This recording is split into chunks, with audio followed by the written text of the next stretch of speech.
Dieu vous bénisse. Merci de vous asseoir. Je voudrais encore dire merci au Seigneur pour le privilège d'être devant vous ce matin. Surtout d'être devant mes pères. J'en suis pas digne. Merci beaucoup papa Eric. Nous vous apprécions beaucoup. Et j'espère que vous-même, les fils de la maison, vous l'appréciez aussi beaucoup. Est-ce qu'on peut honorer le père de la maison? Oh, est-ce qu'on peut bien honorer le père de la maison? Alléluia. Alléluia, alléluia. Merci Papi Lufika, merci Papa Vedozo ainsi que vos épouses. Merci beaucoup à tout le monde. Merci à vous aussi qui êtes là ce matin. En quelques minutes, je voudrais vous partager quelque chose que le Seigneur me demande de partager avec nous ce matin. Nous allons lire deux passages de la Bible. D'abord 2 Rois, chapitre 2. 2 Rois, chapitre 2. 2 Rois, chapitre 2. Verset 9. Verset 9. 2 Rois, chapitre 2, verset 9. 2 Rois, chapitre 2, verset 9. Vous y êtes? On peut y aller. La Bible déclare ceci. Lorsqu'ils eurent passé, Élie dit à Élisée, demande ce que tu veux que je fasse pour toi, avant que je sois enlevé d'avec toi. Élisée répondit, qu'il y ait sur moi, je te prie, une double portion de ton esprit.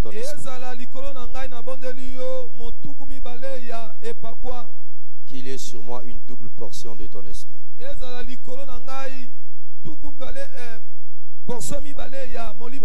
Nous allons au chapitre 13.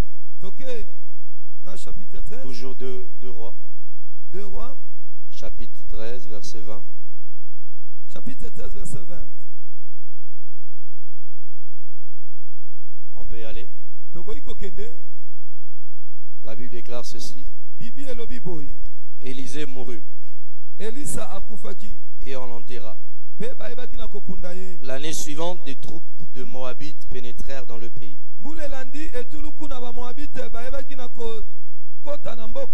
Et comme on enterrait un homme, voici on aperçut une de ces troupes. Et l'on jeta l'homme dans le sépulcre d'Élisée. L'homme alla toucher les os d'Élisée et il reprit vie.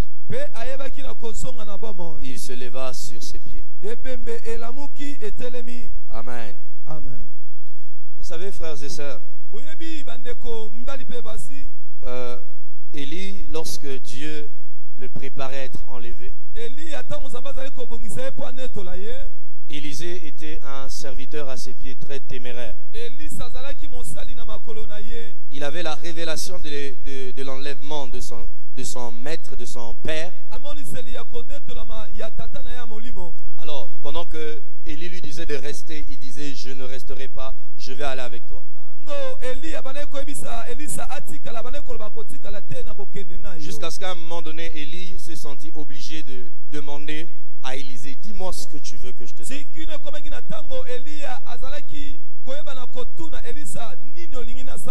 Bien aimé, vous savez que Élisée n'a pas été toujours serviteur d'Élie. C'est presque vers la mort d'Élie que Dieu lui a demandé d'aller oindre Élisée comme prophète à sa place.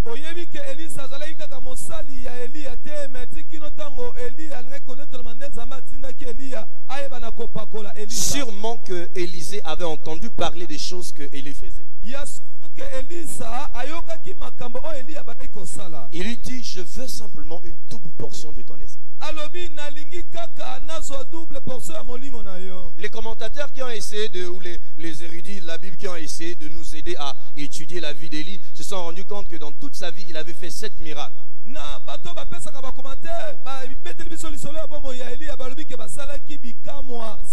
Alors cela sous-entendait que si Élisée recevait la double portion, donc on devait s'attendre à ce qu'il se fasse 14 miracles aussi dans sa vie. Mais pourtant, frères et sœurs, la Bible nous dit au chapitre 13, Élisée mourut. Et on l'enterra. Quand on lit l'histoire d'Élisée, du jour où il a demandé la double portion, jusqu'au jour où on dit Élisée mourut, il n'y a que 13 miracles accomplis.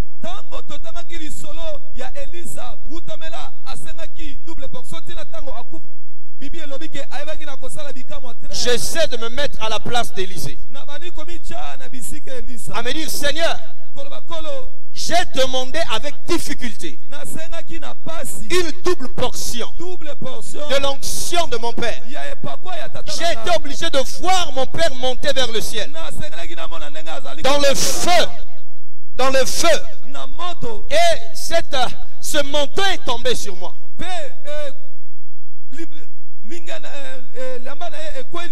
Pourquoi est-ce que jusqu'à ma mort, je ne vois pas la plénitude de la grâce que tu es supposé m'accorder?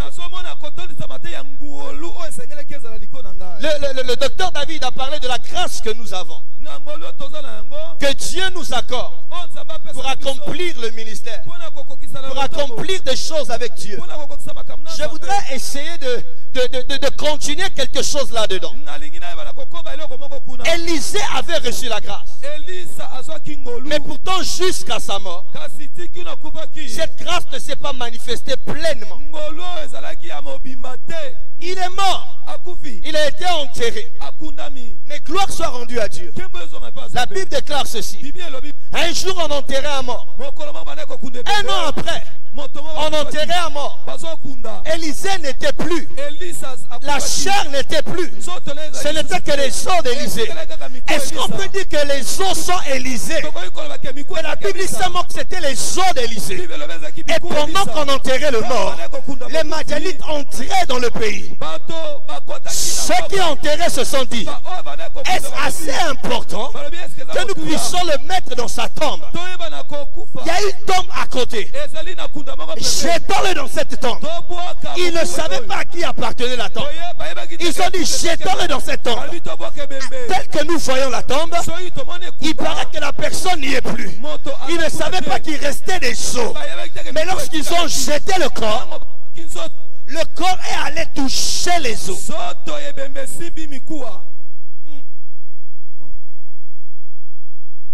Frères et sœurs, le corps n'est pas allé toucher la chair d'Élisée. Le corps n'est pas allé toucher la chair d'Élisée. Le corps de cet homme est allé toucher l'évidence de la mort d'Élisée. Écoutez, frères et sœurs, la grâce y est. La grâce y est. L'explosion de la puissance de Dieu peut y être. Mais il y a une dimension de la grâce de Dieu qui ne se manifeste que lorsque nous sommes morts. Je ne suis pas venu te parler de la mort physique. Je ne suis pas venu te parler de la mort de tes affaires, de ton mariage. Non, non, non, non, non, non. Je suis venu parler de la mort de la personne que tu es. La mort du comportement dans lequel tu te manifestes. La mort de la chair. Amen. Frères et sœurs, il y a des miracles qui se cachent sous la chair. Parce que Dieu les a posés dans les os. Jusqu'à ce que les os soient exposés, ce miracle se manifeste. Je prie que Dieu expose tes os. Élisée mourut. Frères et sœurs, Élisée a opéré dans une puissance incroyable. Je suis étonné lorsque je vois qu'Élisée est mort par maladie. Et un jour il est mort. Où est mon 14e miracle? Dieu pouvait lui répondre, jusqu'à ce que tu meurs.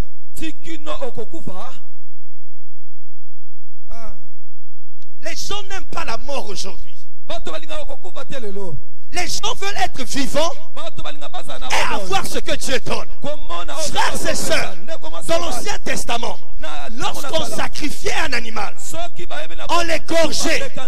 L'animal était mort et on le plaçait sur l'autel. Mais en ce qui nous concerne, Paul dit ceci: offrez-vous comme des sacrifices vivants. C'est-à-dire, je suis vivant, mais je m'offre moi-même sur l'autel. Ce qui veut dire, tant que je ne suis pas mort au-dedans de moi, il y a des choses que je ne peux pas vivre.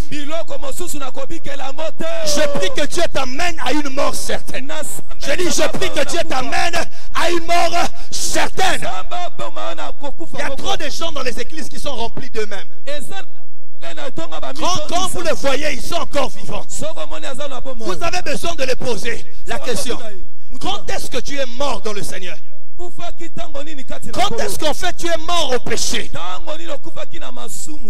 Et vous le voyez à l'église en train de supplier Dieu: Seigneur, visite-moi. Seigneur, visite-moi.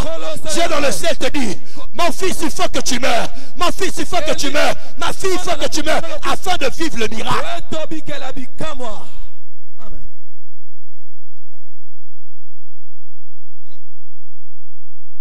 Il y a avec moi la mort. La mort cache des choses extraordinaires. J'ai toujours été étonné quand Jean a la vision de l'Apocalypse.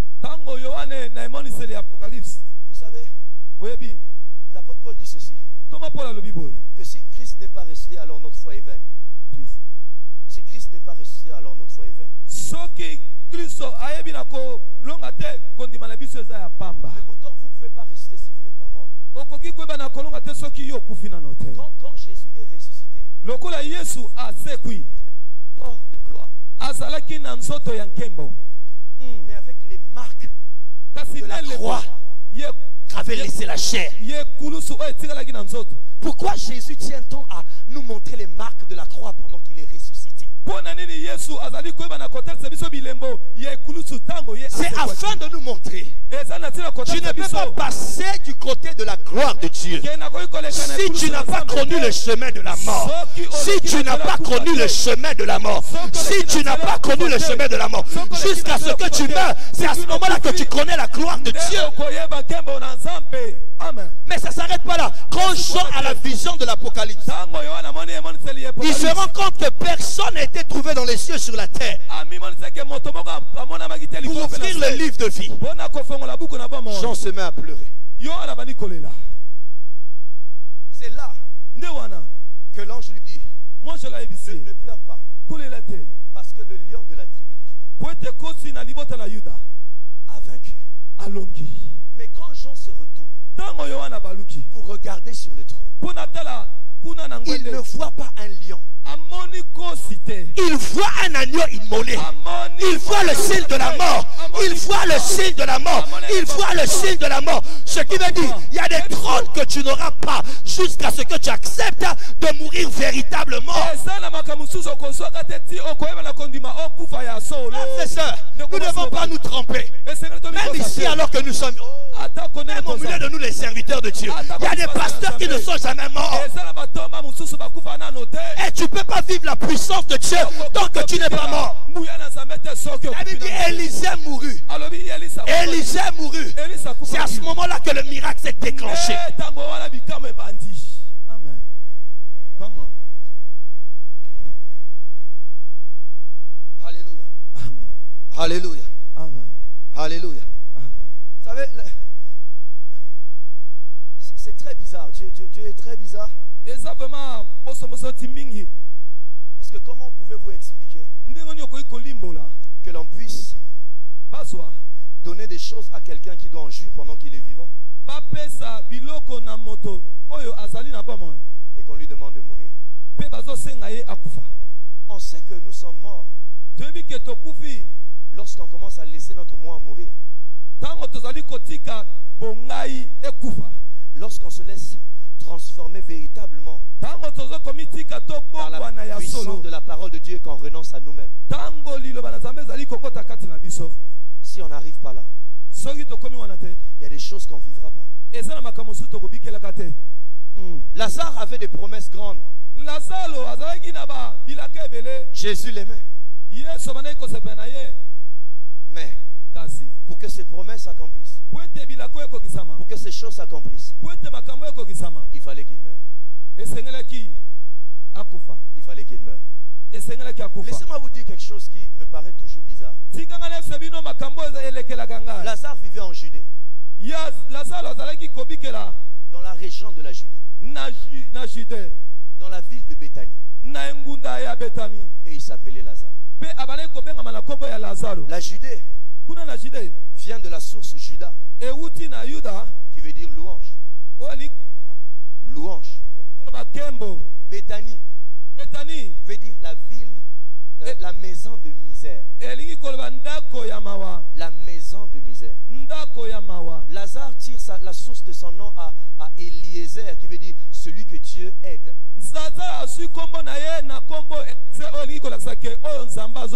Mais dans le lieu où Dieu doit être loué, il y a une maison de misère. Et dans cette maison de misère, il y a un homme que Dieu doit aider. Dans le lieu où Dieu doit être loué, il y a une maison de misère. Dieu place la personne qui doit aider là, parce qu'il a fait un plan pour Lazare. Écoute, frère et soeur, Dieu peut te placer dans un lieu où tout le monde se dit là, en tant qu'enfant de Dieu, tu peux pas être là. Dieu peut te placer dans un lieu où on va dire non, ici le nom de Dieu ne peut pas être loué. Ici un enfant de Dieu ne peut pas vivre de telles choses. Mais Dieu sait ce qu'il fait. Jusqu'à ce que Jésus dit, retournons en Judée, car Lazare de Béthanie est mort. Il va dire retournons dans le lieu de la louange, car celui que j'ai dans la maison de misère est mort. Dieu est sur le chemin de venir t'aider là où tu es. Dieu est sur le chemin de venir t'aider là où tu es. Peu importe là où tu te places, si seulement la mort a frappé, Dieu ne résiste pas à la mort. Dieu ne résiste pas à la mort. Quand la mort a frappé, il doit se lever afin d'intervenir et de relâcher sa gloire. Mais tu dois accepter de mourir. Tu dois accepter de mourir. Tant que tu n'acceptes pas de mourir, il y a des choses que tu ne vivras jamais dans la vie. La Bible déclare ceci: ceux qui sont en Christ, ceux qui sont en Christ ont crucifié la chair, ses passions, et ses désirs. Et ses désirs. Aide-moi à poser la question à ton frère. Est-ce que ta chair est crucifiée?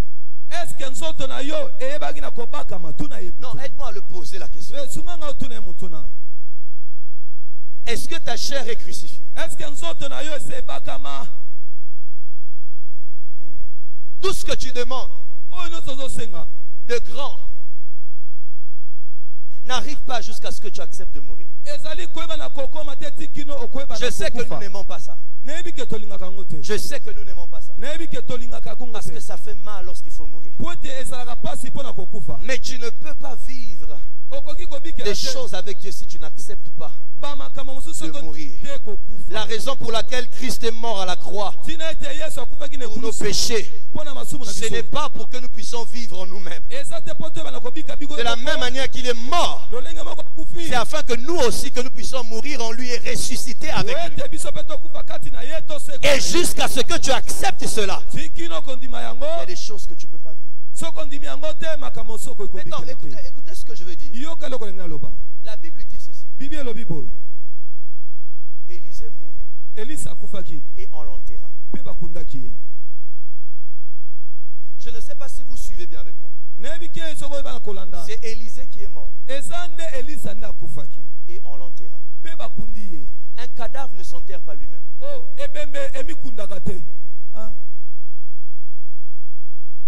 Ce sont des gens qui doivent t'enterrer. Élisée, pour vivre ce miracle, il a fallu que des gens l'enterrent. Je sais que ce matin, je suis venu vous dire des choses qui va peut-être déranger. Mais le Seigneur m'envoie le dire aujourd'hui. Frères et sœurs,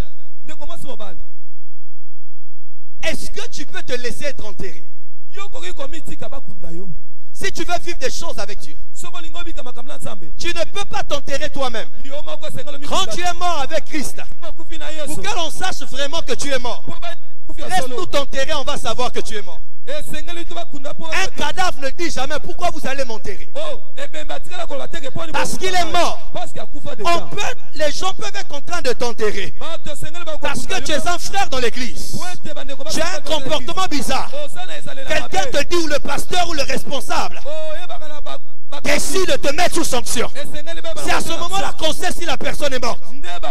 Quand tu n'es pas mort, tu vas commencer à dire, pour qu'il se prend, pour vouloir me reprocher, pour qu'il se prend, on sait que tu es un cadavre qui est encore vivant.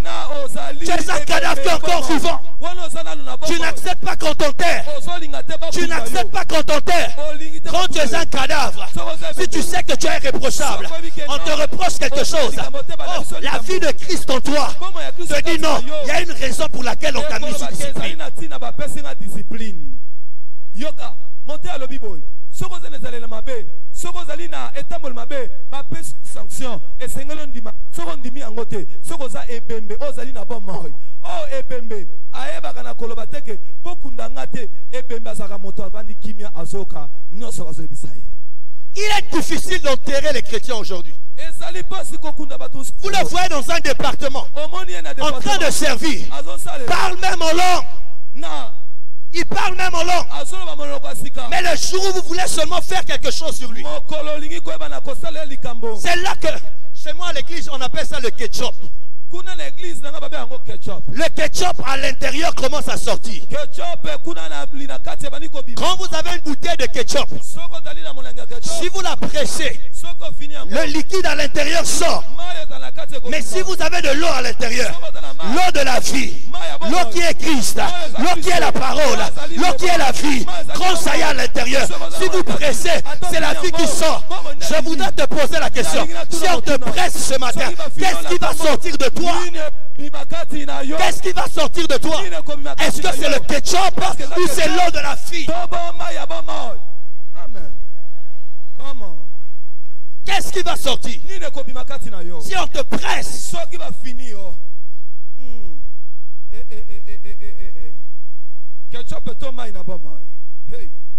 trop de ketchup dans nos cœurs aujourd'hui. Bien emballé, avec une belle couleur, mais à l'intérieur, il y a quelque chose qui salit.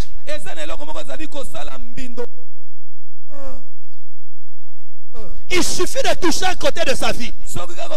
Il va te dire, frère, tu peux toucher tout, mais ici, si tu oses toucher, je mets la Bible à côté, et toi et moi, ketchup et bimi. Et tu viens à l'église, tu dis, Seigneur, tu m'avais donné la grâce. Oh, la grâce de Dieu ne se mélange pas avec du ketchup. La grâce de Dieu ne se mélange pas avec du ketchup. Soit il y a la grâce de Dieu mélangée avec la vie de Christ, soit il n'y a que le ketchup. Et le ketchup tue. La grâce.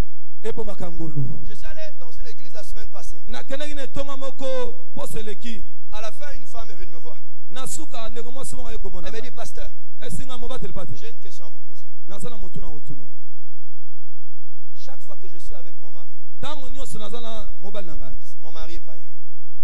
Et chaque fois que je suis avec lui, les amis de mon mari, quand ils me voient pour la première fois, même si on ne se connaît pas, ils me disent, ta femme là c'est une mauvaise femme. Tu dois la quitter. Et écoutez la question qu'elle me pose. Elle me dit, pasteur, vous, en tant que pasteur, en esprit, qu'est-ce que vous voyez de moi? J'ai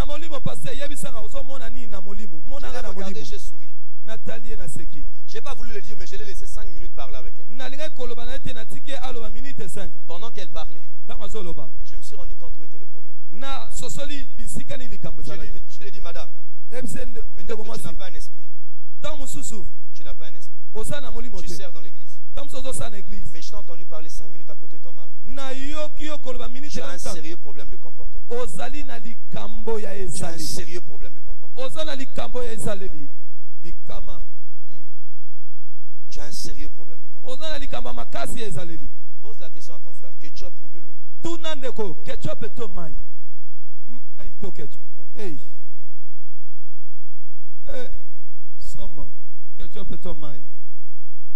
Quand les gens vous enterrent, voyez l'autre côté de la médaille.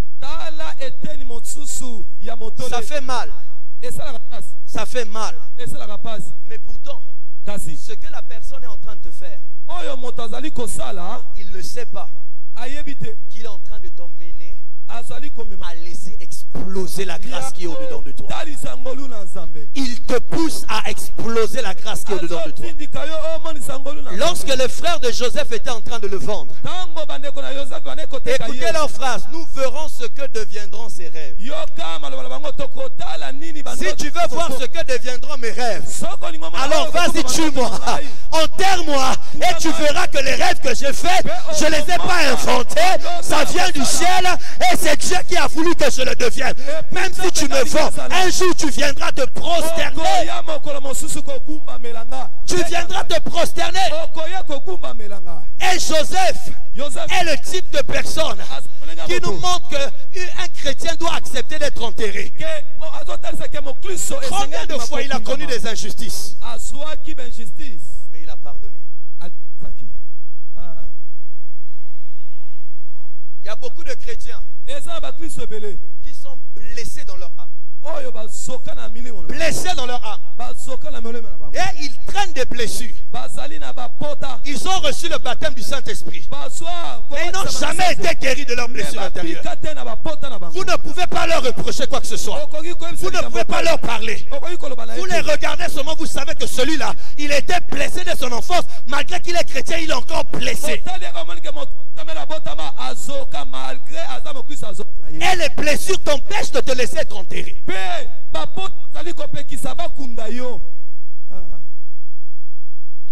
Vous savez, frères et sœurs, le problème avec les chrétiens, c'est que on n'exploite pas toutes les facettes de la puissance de l'esprit.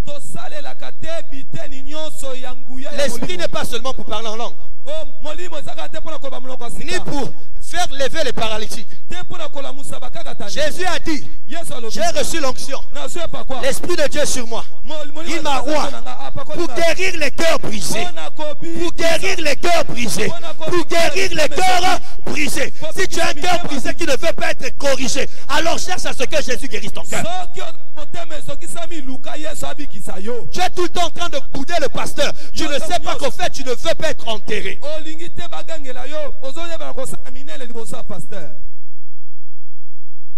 Et les gens qui boudent les pasteurs, au lieu de partir, quitte l'église, va pour toi. Non, tu restes là, mais toujours en train de bouder le pasteur. Il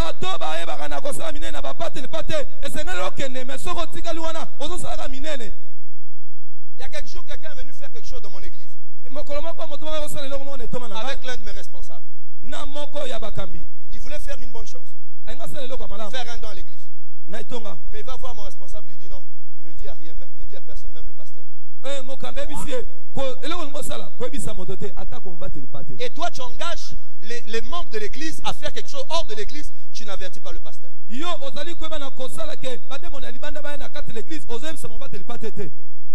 Quand je dis au responsable, va me dire que cette chose est annulée, s'il faut le rembourser, vous le remboursez son argent, vous n'irez pas là-bas.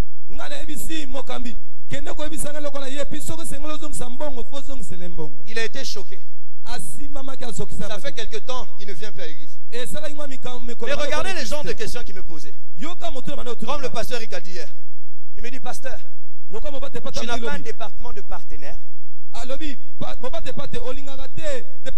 J'ai dit: frère, moi je n'ai pas de partenaire. Il me dit: pourquoi? Je lui ai dit: parce que vous les partenaires, parce que si tu me poses la question, c'est que tu veux être un partenaire. Parce que vous les partenaires, quand vous commencez à donner l'argent, vous croyez que vous pouvez tordre le message des hommes de Dieu. J'ai dit: chez moi ici, personne ne peut tordre le message. Personne ne peut tordre le message. Tu peux me donner 1 million aujourd'hui, demain tu commets une gaffe, je vais te dire: frère, tu es sanctionné. Et si tu ne veux pas, tu veux que je remette ton argent, je te remets. Parce que ce n'est pas toi qui me nourris, c'est Dieu qui prend soin de moi. C'est Dieu qui prend soin de moi. C'est Dieu qui prend soin de moi. Quand tu ne veux pas être enterré, Tu n'as aucune utilité dans l'église. Les gens de chrétiens qui ne veulent pas être enterrés, regardez seulement leur vie. Jamais il n'est venu donner un témoignage de quelque chose que Dieu a fait avec lui.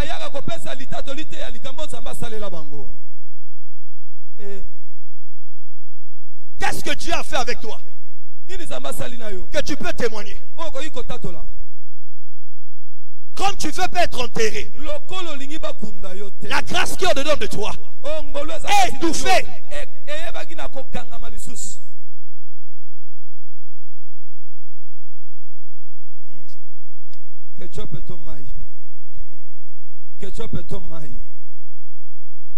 Écoutez, frères et sœurs, de la même manière que cet homme qui était mort est rentré en contact avec les eaux d'Élysée.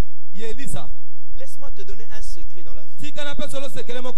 Si tu veux savoir avec qui tu dois te mettre en alliance, avec qui tu dois marcher, quand tu es en contact de lui, est-ce que tu sens la vie venir en toi ou tu sens la mort?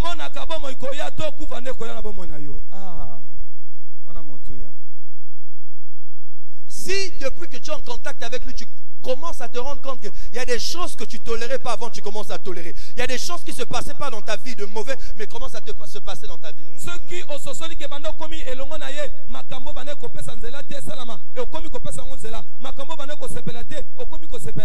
Dis, il n'est pas encore mort. Il n'est pas encore mort. Vous savez, chaque année je viens ici.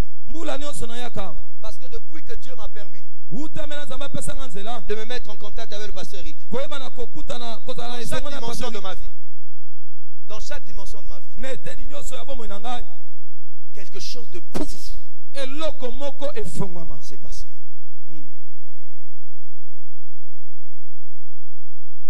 Quelque chose de pouf. Cherche des gens qui sont morts. Mets-toi en contact avec eux. Oh frère, toi qui es en train de courir derrière cette sœur, est-ce qu'elle s'est déjà laissée enterrer? Parce que je voudrais te dire une chose. Si tu crois que tu vas le convertir, tu dis non, je vais la prendre païenne, je vais l'emmener à l'église, elle va se convertir. Tu t'es trompé lamentablement. Quand tu vas aller choisir une sœur, cherche à veiller, est-ce que cette sœur accepte d'être enterrée? Sinon le jour où elle commencera à faire quelque chose qui ne plaît pas à la parole, tu vas dire ça on ne fait pas, tu vas dire toi tu es qui pour me parler? Un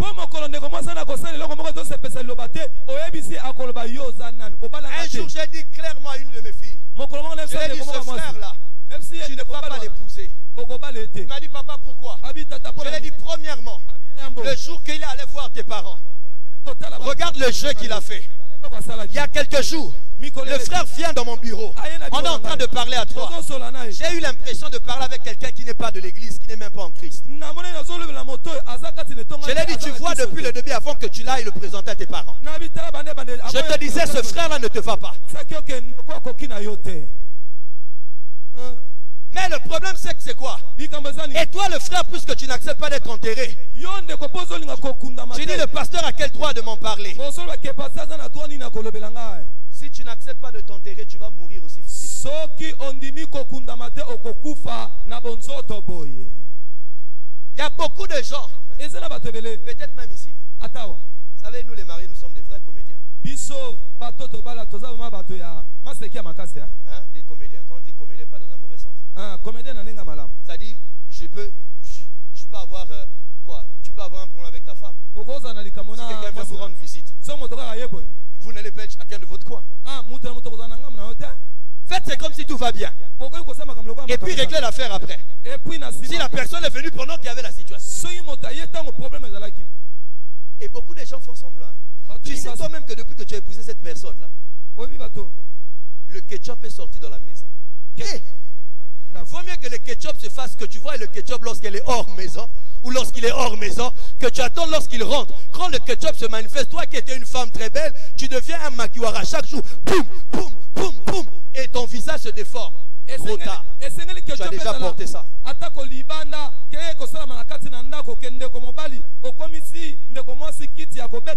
Oh, Donne-moi un bon amen. Donne-moi un bon amen. J'ai dit, donne-moi un bon amen. Et dis à ton voisin, nous devons mourir. Chaque jour de ta vie, il y a des choses de ta chair que tu dois faire mourir. Tu dois faire mourir afin de ressembler de plus en plus à Christ. Aujourd'hui, tu sens l'orgueil. Tu dis non, Seigneur, ça doit mourir. Demain, tu as la cupidité. Tu dis, Seigneur, ça doit mourir. Tu sens encore un comportement qui est là, qui ne glorifie pas Dieu. Ça doit mourir au fur et à mesure jusqu'à ce que tu aies la stature parfaite de Christ. Nous devons mourir. Amen. C'est là que la grâce de Dieu se manifeste pleinement. Pleinement. Mais laissez-moi finir. Laissez-moi vous parler de ceux-là qu'on enterre, mais dont les tombes restent vivantes, ouvertes.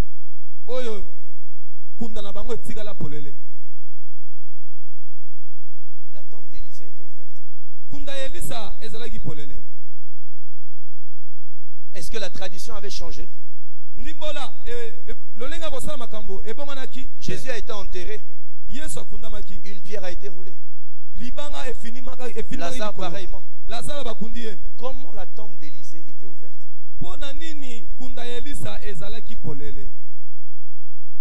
Frères et sœurs, il y a une catégorie de personnes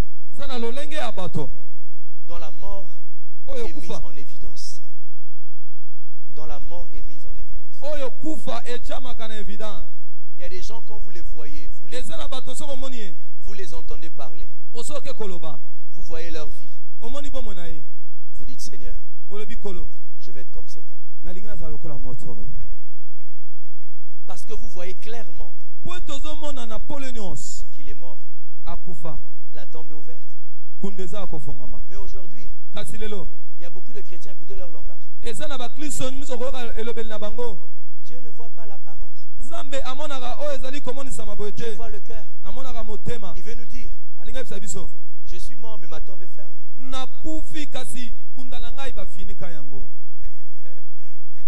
Frères et sœurs, si Dieu voit les cœurs, je suis d'accord avec toi. Mais quand Dieu touche le cœur, l'extérieur doit changer. Dieu ne peut pas toucher ton cœur et l'extérieur reste pareil. Pardonne-moi de te dire, pardonne-moi de te dire, pardonne-moi de te dire, Dieu ne peut pas toucher ton cœur et ton habillement est toujours l'habillement des prostituées. Tu n'es pas mort. Parce que lorsque Dieu touche ton cœur, tu te lèves le matin, tu regardes ton miroir, tu sens que tes parties intimes sont dehors. Le Dieu qui a touché ton cœur te dit non, non, non, non, non, non. Je suis dérangé par ton habillement. Je suis dérangé par ton habillement. Sœur, laissez-moi vous dire une chose. Vous allez peut-être me dire, pasteur, tu es charnel. Si tu es vraiment spirituel, pourquoi notre habillement va te déranger? Oui. Votre habillement me dérange. Dans le jardin d'Éden, lorsque l'homme et la femme étaient nus, Dieu a tué un animal pour couvrir. La nudité de Ève dérangeait Dieu. Si ça peut déranger Dieu, à combien plus forte raison moi? À combien plus forte raison moi? À combien plus forte raison moi? C'est ainsi que le frère vient au culte, au lieu d'adorer, est en train de regarder les cuisses de cette jeune fille qui est devant lui. Et tu dis non, Dieu voit les cœurs. Je voudrais vous poser une question. Comment vous savez que quelqu'un vient de s'affoler? Comment vous savez que quelqu'un vient de s'affoler? Comment vous savez que quelqu'un vient de s'affoler? Alors, si alors que tu es chrétienne, jour après jour, on sent que tes habits commencent à monter, ton corps commence à apparaître, c'est un signe de la folie. C'est un signe de la c'est un signe de la folie. Il y a une folie au-dedans de toi. C'est un signe de la folie. Quand tu es transformé dans ton cœur,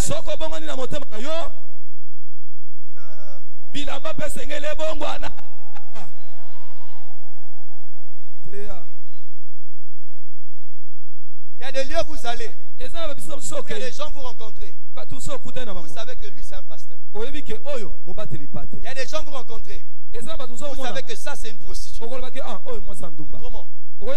Sans avoir causé avec la personne. L'extérieur. Parce que ce que nous sommes à l'intérieur reflète ce que nous sommes. Ça reflète. Ça reflète.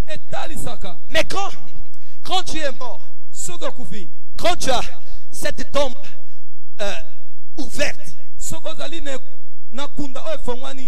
écoutez frères et sœurs, quand tu as une tombe ouverte, tu peux être belle comme je ne sais pas qui. Lorsqu'un païen te regarde, pendant que le diable veut lui mettre l'idée de te faire la cour, il sent l'odeur des eaux. Il se dit, ah, ici là, pardon. Je suis étonné de voir qu'il y a des sœurs, des années dans l'église. Quand tu te lèves le matin, de chez toi jusqu'au boulot ou jusqu'à l'école, il y a même 100 personnes qui te font.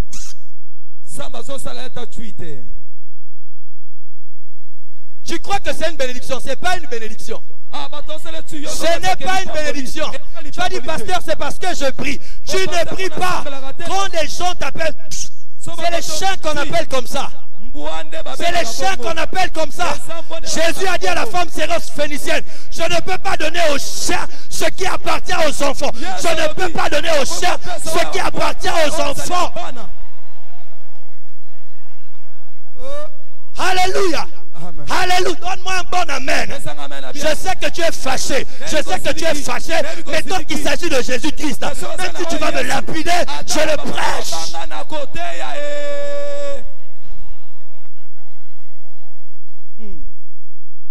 Un jour, ma femme m'a dit, tu sais, j'étais en train d'aller, je ne sais pas où est-ce qu'elle allait. Un monsieur l'a convoité. Il a senti que ce monsieur était en train d'hésiter. Jusqu'à ce que lui-même dit, madame, vous êtes mariée. Elle n'a pas répondu, elle a juste montré la bague. Ce qui m'a étonné, c'est quoi? Ce n'est pas le mot, est-ce que vous êtes marié? Le monsieur se posait la question si elle était mariée. Donc il ne savait pas qu'elle était mariée. Mais il appelle madame.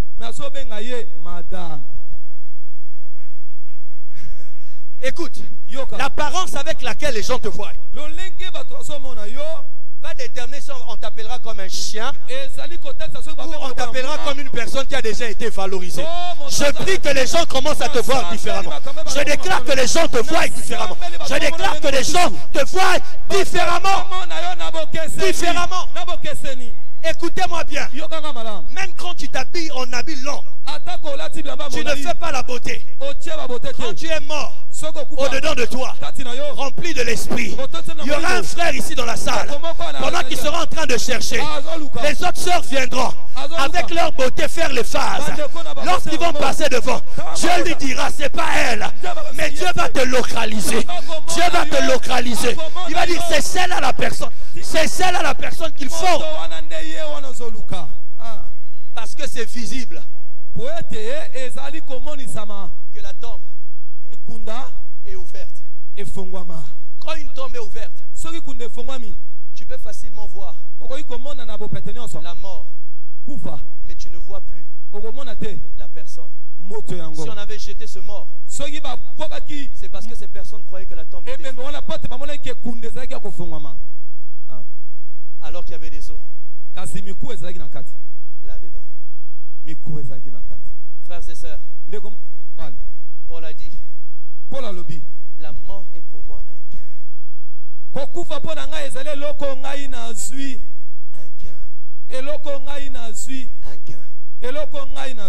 Un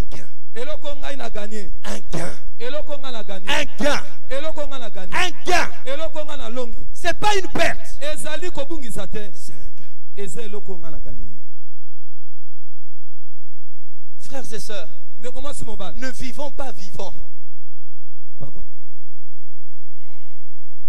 Ne vivons pas vivants. Ceux qui vivent vivants sont morts. Ceux qui vivent vivants sont morts. Mais ceux qui vivent morts sont vivants en Jésus-Christ. Ceux qui vivent morts sont vivants en Jésus-Christ. Alléluia. Amen. Et si ce matin tu sens qu'il y a encore la vie du monde dans toi, dis Seigneur, non, non, non, non. Je ne peux pas sortir de cette école de la foi sans que je ne sois mort. Parce qu'il y a des choses que je ne peux pas voir jusqu'à ce que je serai enterré, jusqu'à ce que je mourrai. Il y a des choses que je ne peux pas voir.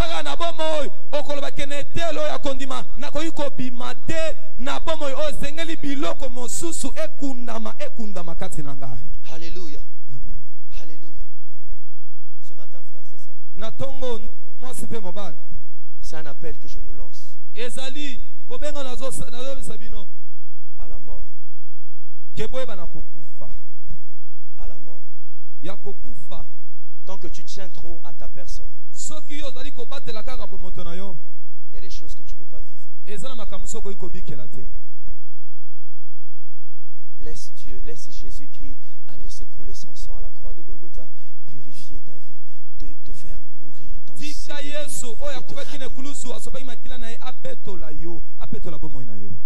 Et tu sais que tu es mort parce que tant que tu es encore esclave du péché, c'est un signe que tu es mort. Tu sais que tu es mort lorsque tes comportements, ta nature, tu es encore attaché à tes anciennes traditions. Ça veut dire que tu es encore vivant. Yo okangama kaka na bisalelo masumu bani kosala kala ozali lokola moto lingami soki ya solo okufi e makambo bani kosala na kala esengeli oyeba na kotika yango.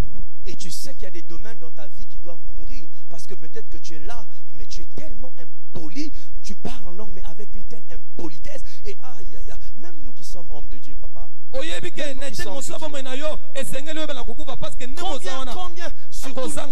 surtout nous les jeunes.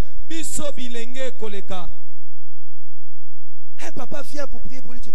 Maman, mets-toi à genoux là. L'esprit de Dieu n'est pas impoli. Mais ton impolitesse, ça vient d'où? Ton impolitesse vient d'où? Ton impolitesse vient d'où? Ça vient d'où? Ça vient d'où?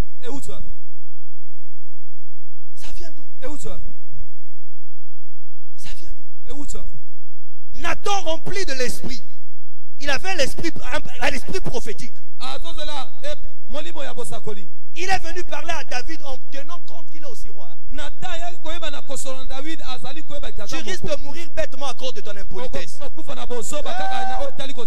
Tu risques de mourir bêtement, jeune homme, toi qui es ouvrier, tu es responsable de cellule. Tu peux avoir des responsabilités. Si tu es impoli, tu dois faire mourir l'impolitesse. Tu dois faire mourir l'impolitesse. Ne pense pas parce que le pasteur t'a mis à la tête de ceux qui sont plus grands que toi que tu peux leur manquer du respect. Ton autorité ne te rend pas impoli.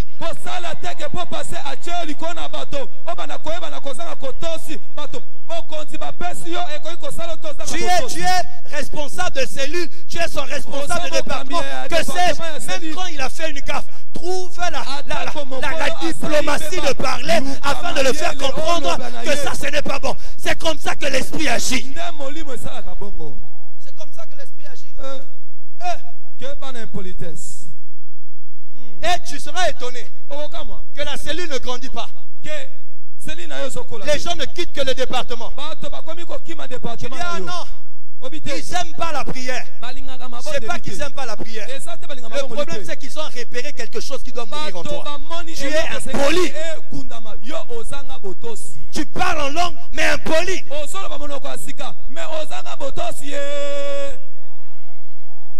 Tu rentres à la maison parce que tu es rempli de l'esprit, parce que tu es responsable de l'église. Papa te parle et tu es impoli. Tu as besoin de mourir. Tu as besoin de mourir. Tu as besoin de mourir. Paul, je vais finir par cette phrase. Paul a fait des grandes choses. Mais un jour, Pierre a fait une gaffe. Il a voulu jouer une sorte d'hypocrisie. Quand des frères juifs sont arrivés là où ils étaient,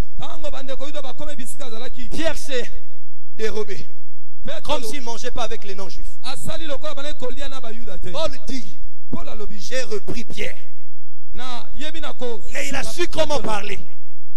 Parce qu'il savait, il reconnaissait que Pierre était l'une des colonnes de l'église.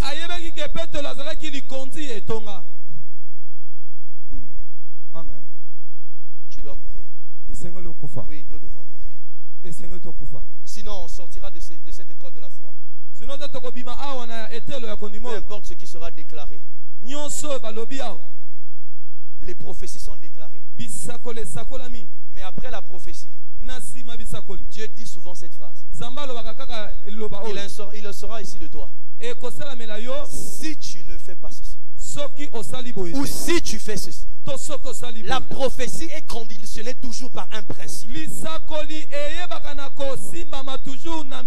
Ce matin, que Dieu t'amène véritablement à la mort. Que Dieu vous bénisse.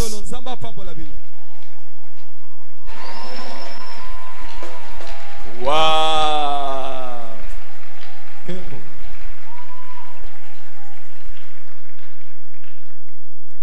Regarde la personne à côté de toi si elle est morte.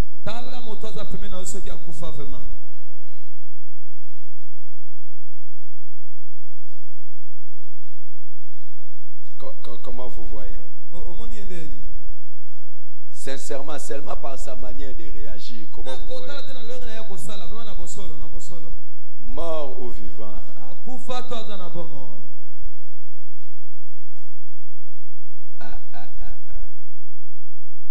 Gloire à Dieu.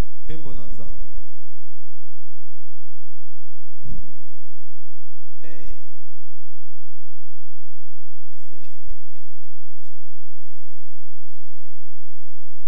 Si on te touche, toi, qu'est-ce qui va sortir?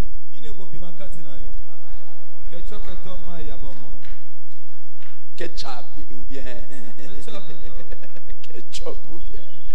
Wow. Le Seigneur est bon. Pendant cette école de la foi, le Seigneur est en train de nous donner tout ce qu'il nous faut pour que nous puissions vivre les grandes choses.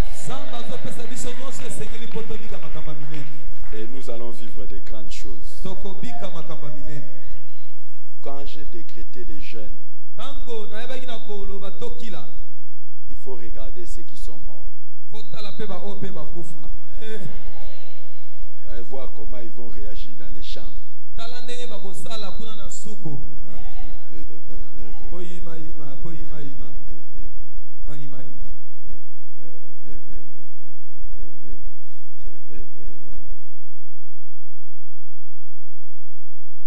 Il y a une chose que nous ne faisons pas aujourd'hui. Je ne sais pas si les principes de continuité et de discontinuité, vous l'expliquez comment. À un moment donné, Dieu demandait que son peuple jeûne, même les bébés, même ceux qui sont à la mamelle, jeûnent.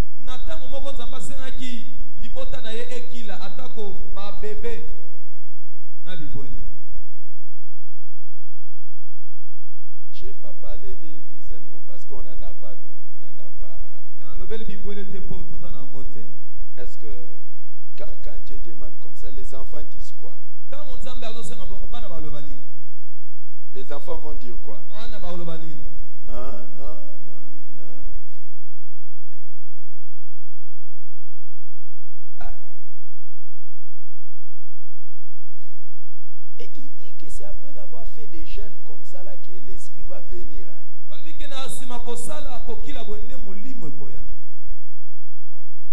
Dis à ton voisin, je sens que je dois jeûner.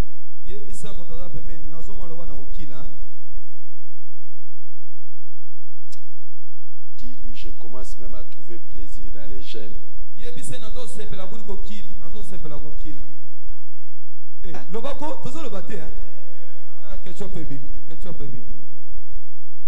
Merci, pasteur Yannick. Merci, pasteur Yannick. Je pense vous proposer une chose. Que chacun médite cette parole. Et qu'il voie dans quel domaine de sa vie il doit.